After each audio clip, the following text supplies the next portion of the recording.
Hello students, I'm Professor Pli Monteiro and in this video I will explain the message and media decisions that are necessary to deliver an international marketing campaign. In this context, the first step is to create or to have a clear understanding of the message that you're planning to deliver to your target market. The starting point of that is to define a unique selling proposition. Basically, what will be the big idea behind your campaign and how this big idea will be useful in convincing your customers to buy, test, or know more about your company or products. It's an interesting point here. Usually, when you think about the arts and videos and the social media documents, usually these tools will be created by specific professionals that usually will work for an agency. But the big idea of the campaign, it's very important that the managers have this knowledge and to have a clear understanding of the unique selling proposition. So what you're going to sell, what is the big idea that you're going to deliver. So this is a very important task that managers and marketing managers need to deal to create a good message for the market. Of course, sometimes you're going to work with an agency or with professionals from advertisement to create this big idea. But the managers need to have a full participation in the creation and approvals of this big idea.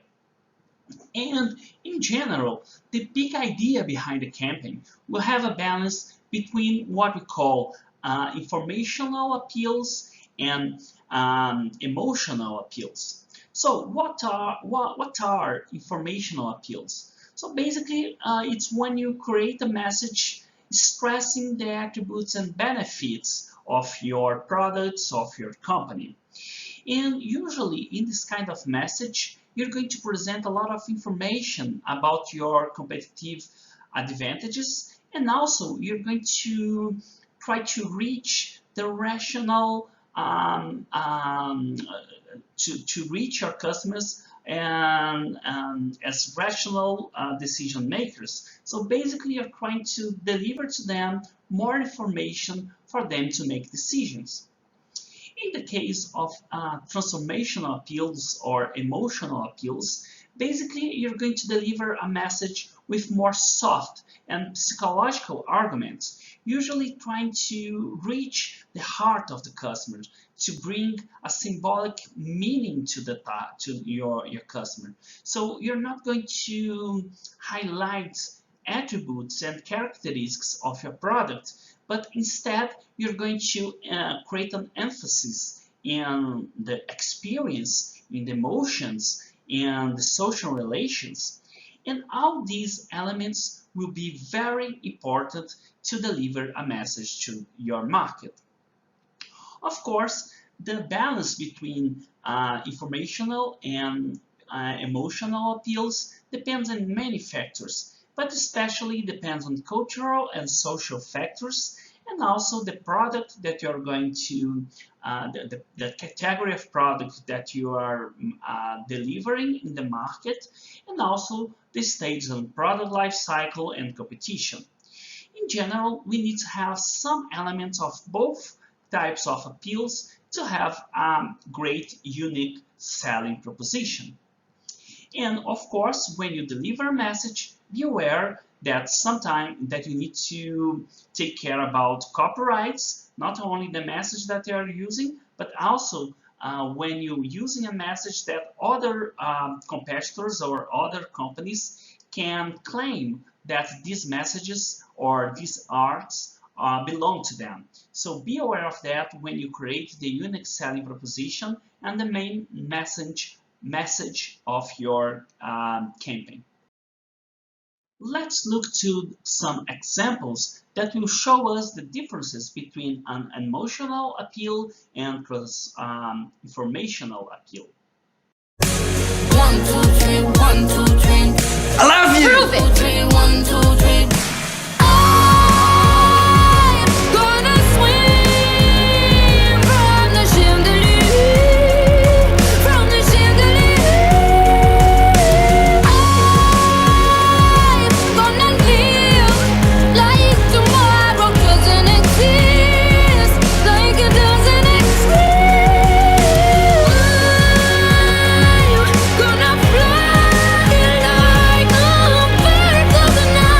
And you?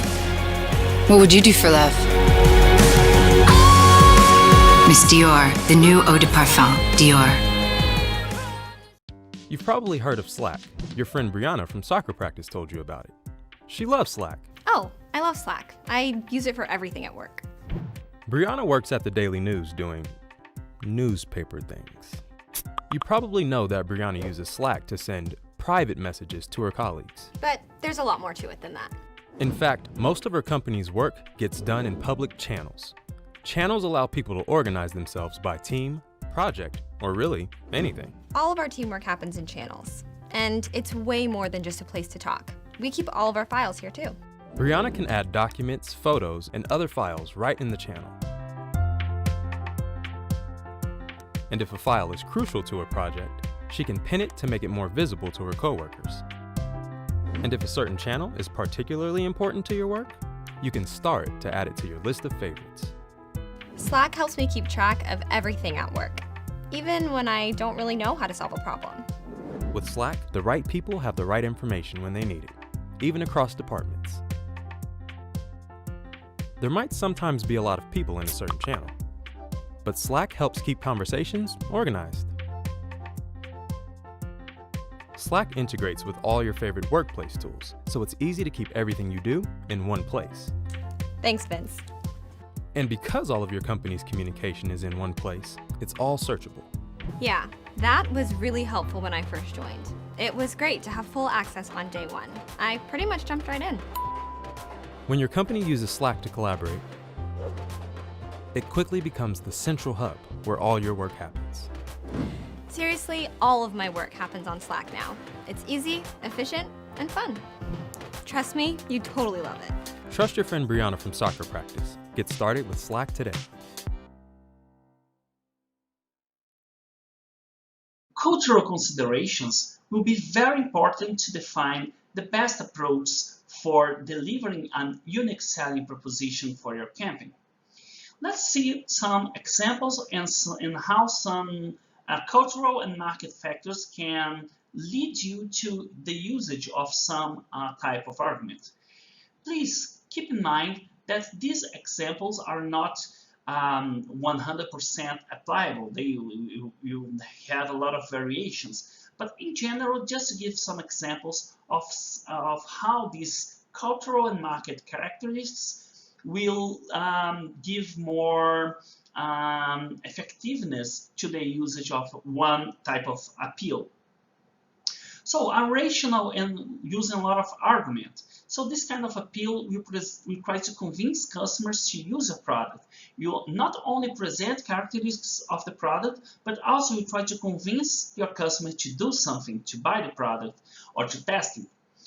This can be, in general, when you have more individualistic cultures with a lot of power distance, and where people are afraid of accepting risk, so people have risk avoidance. So in that case, you can use this kind of arguments, especially if you're dealing with B2B markets or when you're trying to supply products for professionals.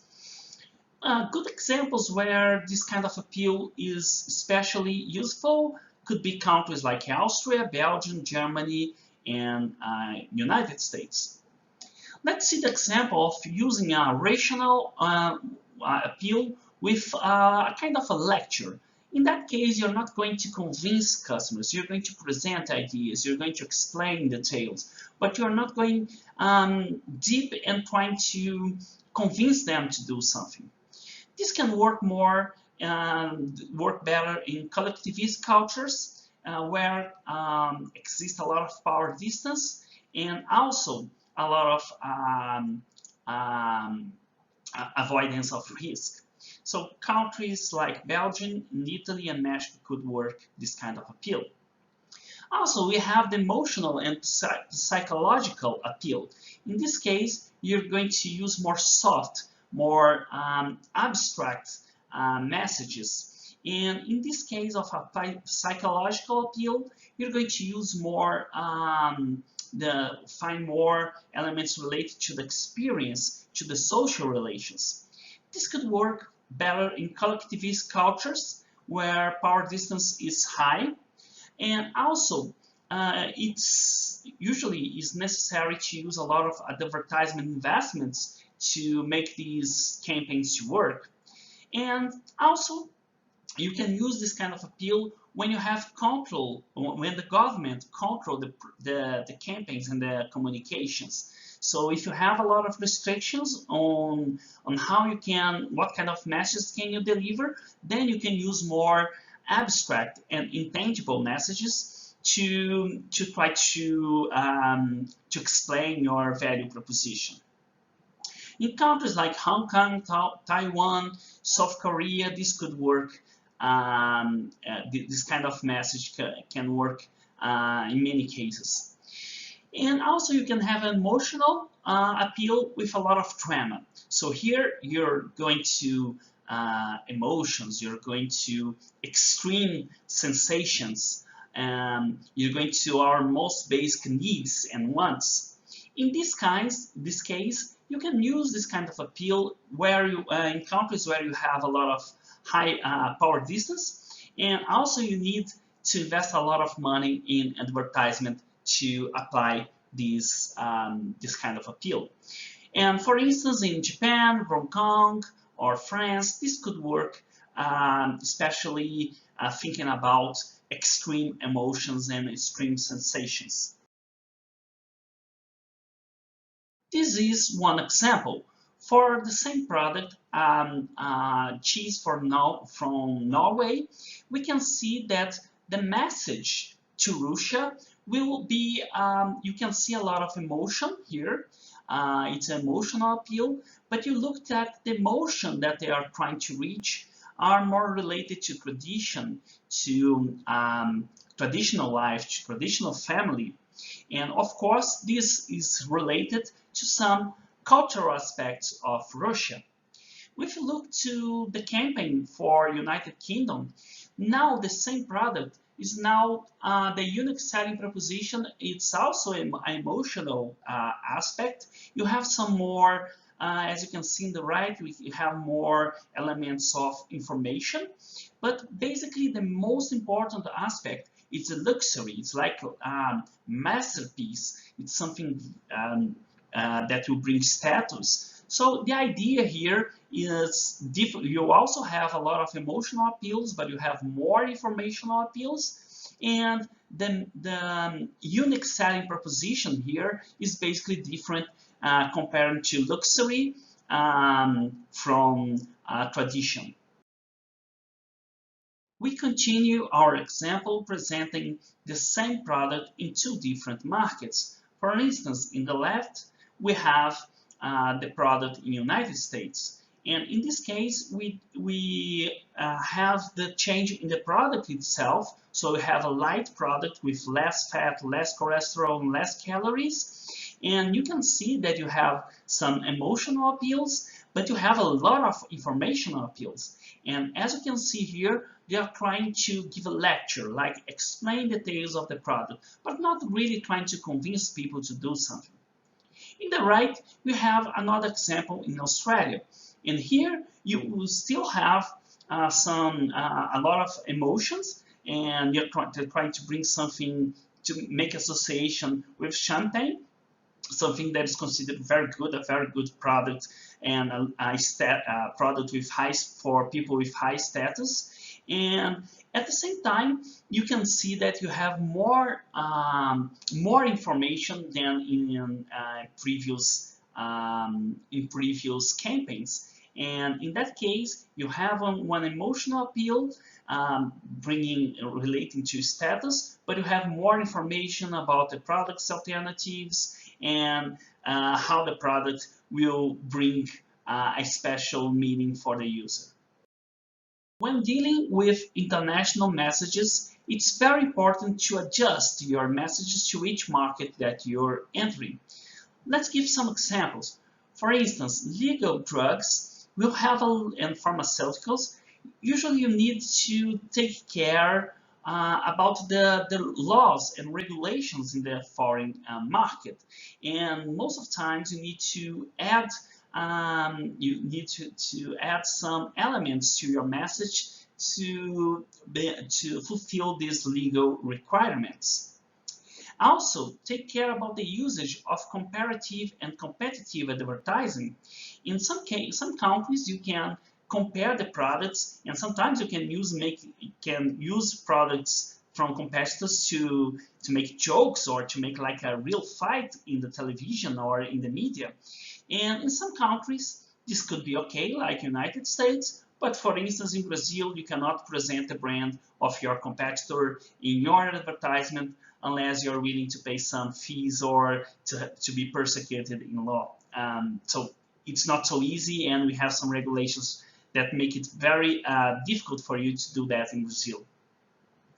Also, take care about the message that you need to add to your campaigns given the regulations. For instance, in Brazil, when you buy a car and when you're making an advertisement for a car, you need to put some messages like this example, together we make a better traffic. So the idea is that we have a law here in Brazil that will put in every advertisement in this category of products this kind of messages that are demanded by law.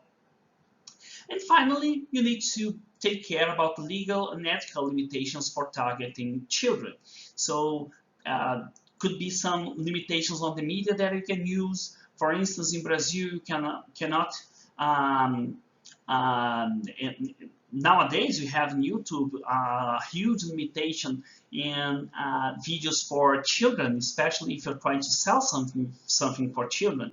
And in Brazil, you can only make direct campaigns. You cannot make like someone very famous using the product and making a video with that. It's not permitted by Brazilian law, and we have a lot of restrictions to make campaigns for children, and this can vary a lot in different countries in the world. Since you created a message, now it's time to choose your media. In that case, you need to take care in these three elements. First, the fit of your objectives, your media, the media attributes, and the target market profile. For instance, when you choose a media, you need to take care, you need to be aware of how this media will help you in achieving your objectives. Also, you need to think about the media attributes. So, for instance, for some media will be very useful for bringing greater awareness of your product.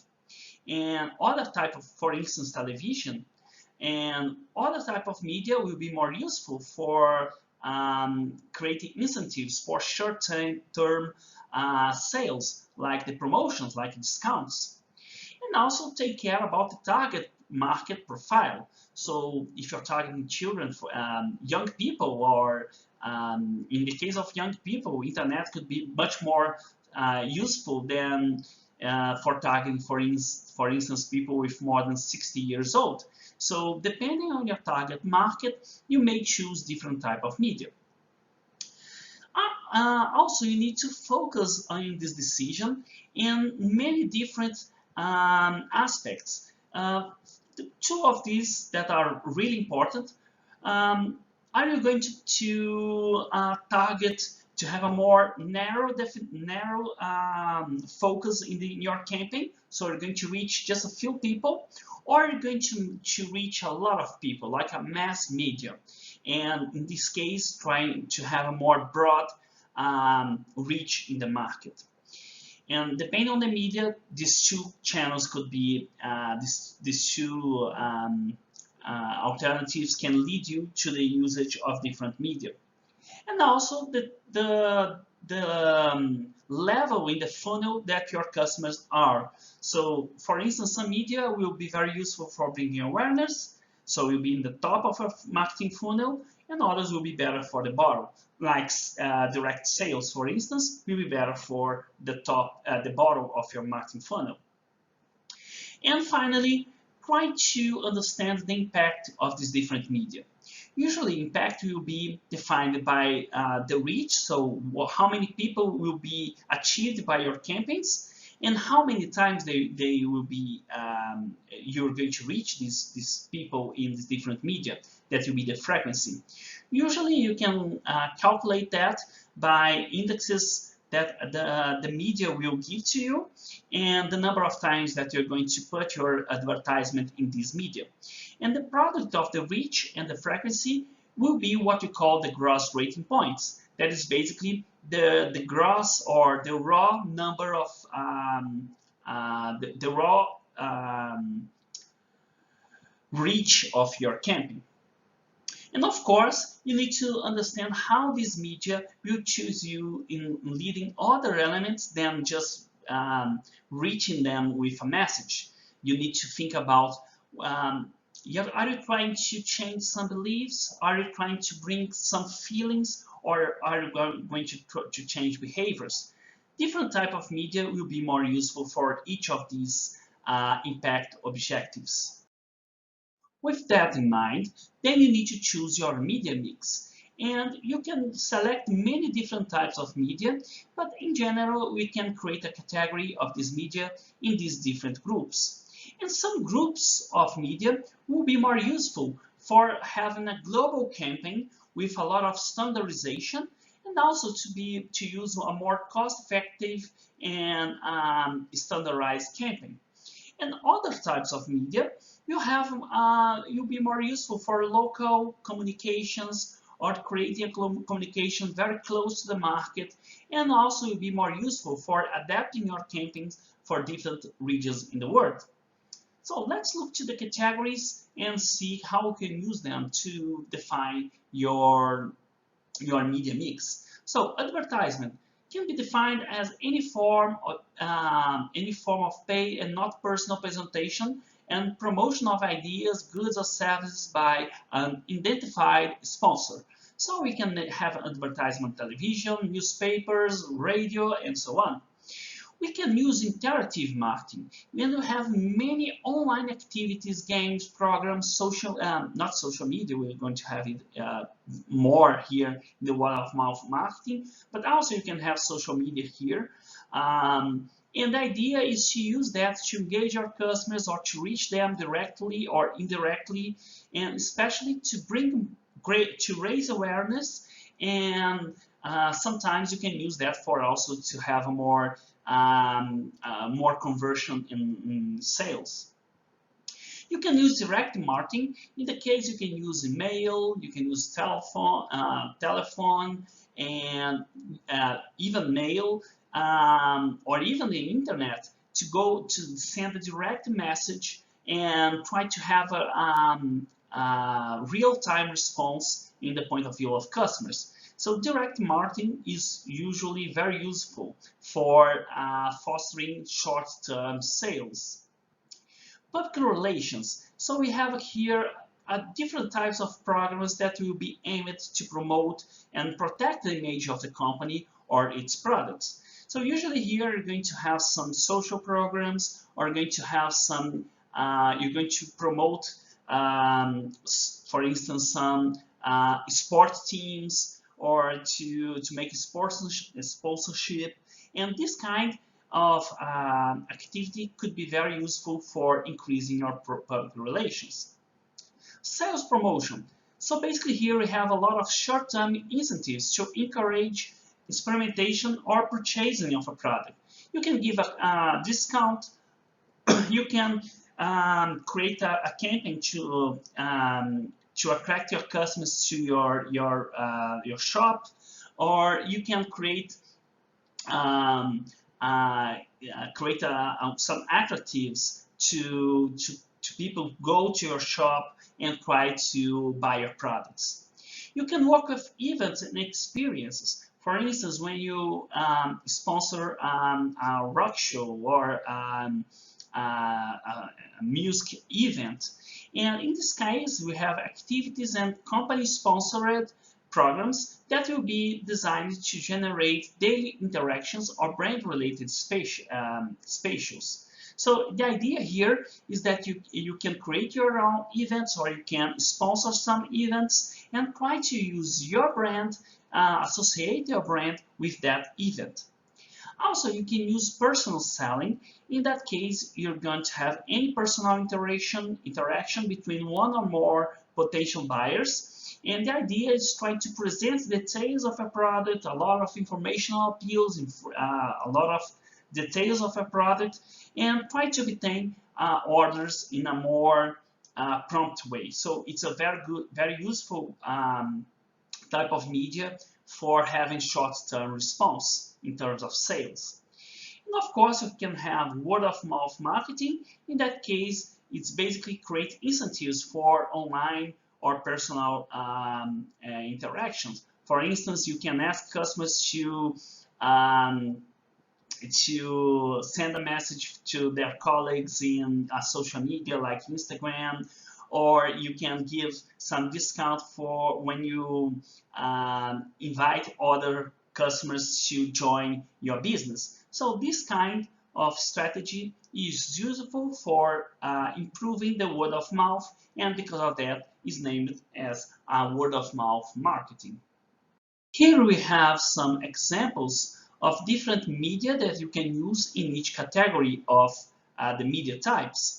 And some of them will be more a one-way communication where the business will send a message to the market, and others like personal selling or direct marketing will have a more two-way communication. So you have an interaction between the seller and the buyer. Let me give some examples of standardized advertisements. For instance, this is a case of a fully standardized campaign. You have the same campaign, and the only thing that changed is the language. So as you can see, this is the case when you have the same idea, the same unique selling proposition being used in different countries to reach your target audience. This is another example. As you can see in the left, you have a message for the Asian countries.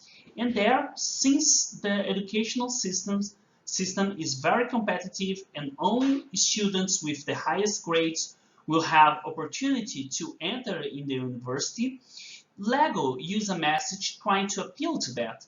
As you can see, you have more information, it's a more rational appeal, and they're using the toy as something to improve children's minds, so to improve their intelligence.